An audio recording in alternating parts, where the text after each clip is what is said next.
Hey there, hi there, and a ho there. You're watching a Shlama Show, and today we're gonna continue our deep dive into learning about the CIA. But before we get into that, thank you for watching, and please consider liking and subscribing. And without further ado, I need to take my medication, so we will be right back. And we're back! Yee! Don't mind me, I'm just a little lad in my opium den telling you conspiracy theories. Well, technically.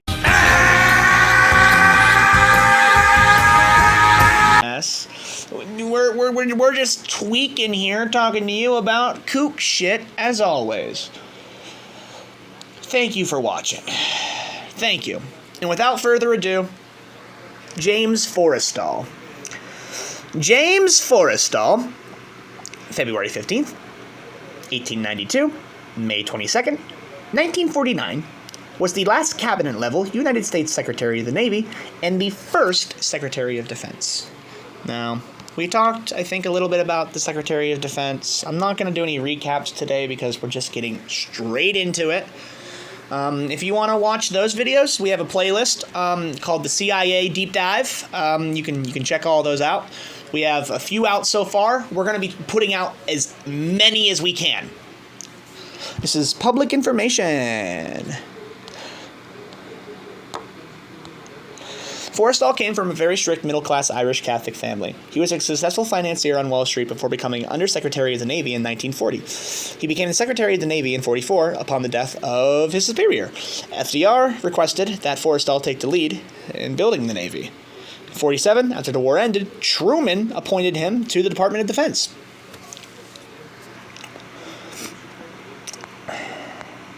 In 1954, the USN's new supercarrier was named the USS Forrestal in his honor, as is the James B. Forrestal Building, which houses the headquarters of the Department of Energy. He is also the namesake of the Forrestal Lecture Series at the United States Naval Academy and of the James Forrestal campus in his alma mater, Princeton University. Why are we talking about James Forrestal? Well, he was the fucking first He is a pivotal figure in a long history. He went to work as a Wall Street financier for the company William A. Reed & Co., later named Dillon Reed & Co. When the U.S. entered World War I, he enlisted in the Navy in training with the Royal Flying Corps at Camp Borden. In 1937, he acted as a publicist for the Democratic Party Committee in Dutchess County, New York. One of the individuals he aided was his neighbor, Franklin Delano Roosevelt. Forrestal was a compulsive workaholic and skilled administrator. He was described as pugnacious, introspective, shy, philosophic, solitary, and emotionally insecure. He took no part in national politics, so he says, though he usually voted for Democrats, but, funnily enough, did not support Franklin Delano Roosevelt and the New Deal liberalism.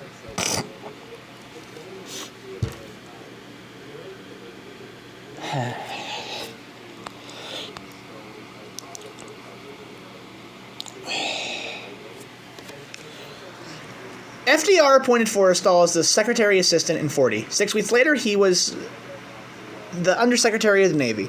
And then he became highly effective at mobilizing industrial production for the war effort. Admiral Ernest J. King wanted to control logistics, but Forrestal prevailed. He was just better. A lot of these guys you're going to find out, James Forrestal went to Princeton, George Bush went to Yale. A lot of these guys were like really close friends with each other.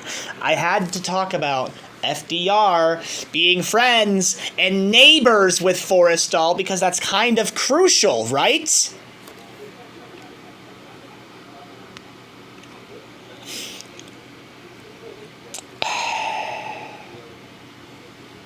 In 1942, to get a grasp report for the material his office was receiving, he made a tour of the Southwest Pacific and stop at Pearl Harbor. He made his report to Roosevelt and the cabinet. In response, Forrestal's elevated request, Operation Torch,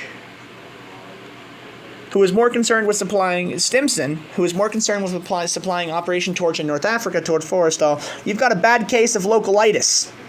Localitis.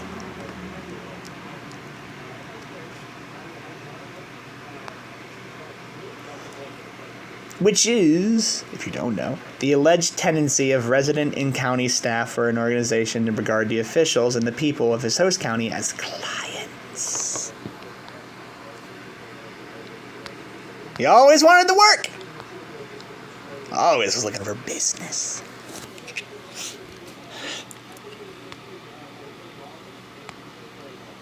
The court convened in 1944 and held daily sessions. After interviewing numerous witnesses and completed the work, the report to the Navy Department exonerated Hudson Kimmel at the time of the attack. The court found Kimmel's decision had been correct given the limited information available to him, but criticized then Chief of Naval Operations Howard Stark for failing to warn Kimmel that the war was imminent. The court concluded that, quote, based on the facts established, the court is of the opinion that no offenses have been committed nor serious blame incurred on the part of any person or services in the naval service. Because of this, court finding implicitly revealed that their cryptographers had been doing espionage, breaking of wartime secrets. The court's report was not made public until after the war. You're going to find this to be a repeating theme with CIA and Department of Defense adjacent stories. A lot of the information wasn't released until after it happened.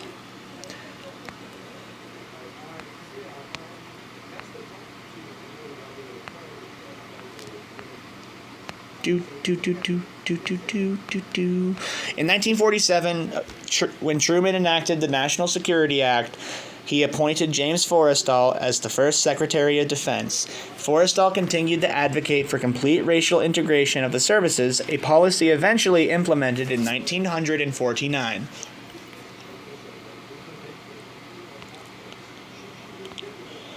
During a meeting with Truman, Forrestal argued against the partition of Palestine on the grounds it would infuriate Arab countries who supplied oil needed for the U.S. economy and national defense. Instead, Forrestal favored a federalization plan for Palestine. Outside of the White House, response to Truman's continued silence was immediate. Truman received threats to cut off campaign contributions from wealthy donors, as well as hate mail, including a letter accusing him of preferring fascist and Arab elements to the democracy-loving Jewish people of Palestine. Appalled by this, Forrestal appealed to Truman in two separate cabinet meetings not to base his decisions on partition, whatever the outcome, on basis of political pressure. In his only known public comment on the issue, Forrestal stated, "No group in this country should be permitted to influence our policy to the point it could endanger our national security." And I agree. Forrestal's statement soon earned him the enmity of some congressmen and supporters of Israel. He was also an easy target of the muckraking columnist Drew Pearson. Pearson told his protege, Jack Anderson, that Forrestal was the most dangerous man in America.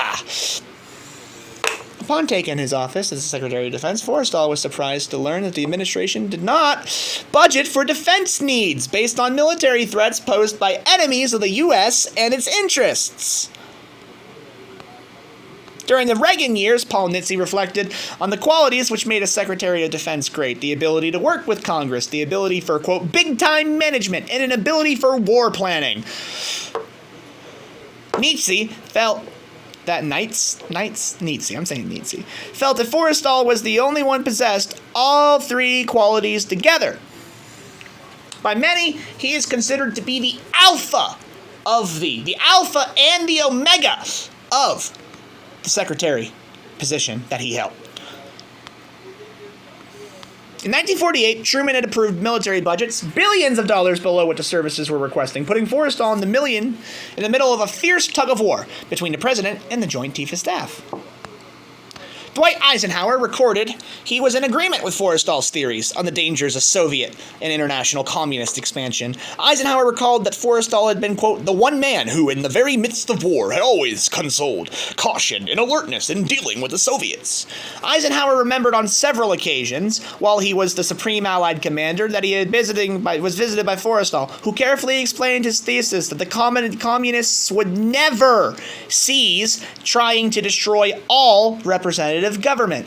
Eisenhower commented in his personal diary on 11th of June, 1949, quote, I had never cause to doubt the accuracy of his judgments on this point. Forrestal also opposed the unification of the military services proposed by the Truman officials. Even so, he helped develop the National Security Act of 1947 that created the national military establishment. The Department of Defense was not created as such until 1949. With the former Secretary of War retiring to his private life, Forrestal was the obvious next choice. Michael Hogan, however, downplays Forrestal's achievements, saying that Forrestal was not in FDR's inner circle, was not apprised of the Manhattan Project, and did not attend the major wartime conferences. Forrestal also ended up on the wrong side of history of the struggle to unify the armed forces. He slowed, but did not stop the unification process as Secretary of the Navy, and then had to live with the legislation that prevented him from managing the military establishment efficiently as the country's first Secretary of Defense. In that capacity, however, Forrestal was unable to devise an integrated defense budget, work out a joint war plan, or compel the Joint Chiefs of Staff to accept presidential directives they did not like.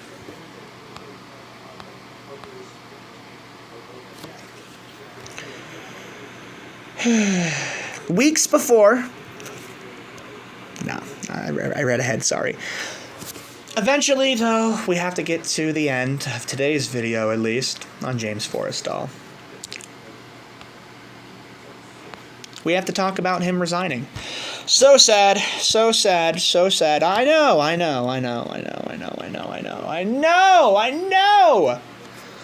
The governor of New York, Thomas E. Dewey, was expected to win the presidential elections of 1948. Forrestal met with Dewey privately, and it was agreed as he would continue as Secretary of Defense under a Dewey administration.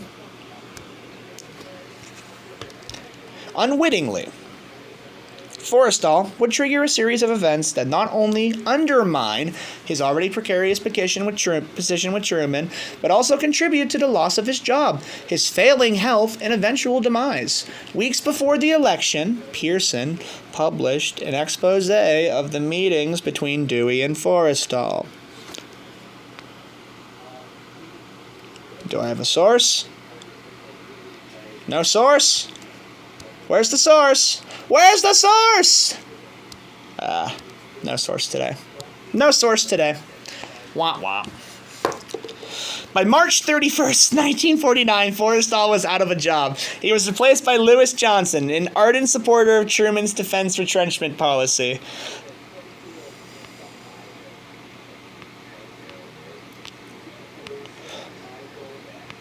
Although Forrestal had told associates he had decided to resign, he was reportedly shattered when Truman abruptly asked for his resignation. His letter of resignation was tendered on March 28th. He had a fucking psychiatric break. He basically lost his mind. Forrestal seemed to be on the road to recovery, having regained 12 pounds since admission to the hospital. However, in the early morning hours of May 12th, his body, clad only in the bottom half, was found in a kitchen floor across the hall from his room. Forrestal's alleged last written statement, touted in the contemporary press and later biographies as an implied suicide note, was a poem from W.N. Praed's translation of Sophocles' tragedy, Ajax. And I quote, Fair Salamis, the billows roar, wander around thee yet, and sailors gaze upon thy shore, firm in the ocean set. Thy sun is in a foreign clime, where Ida feeds her countless flocks. Far from thy dear, remembered rocks, worn by the waste of time, comfort, nameless, hopeless save, in the dark prospect of the yawning grave. Woe to the mother in her close of day, woe to her desolate heart in temples gray, when she shall hear her loved one's story whispered in her ear. Woe, woe will be the cry, no quite murmur like the tremulous wail of the lone bird, the querulous nightingale.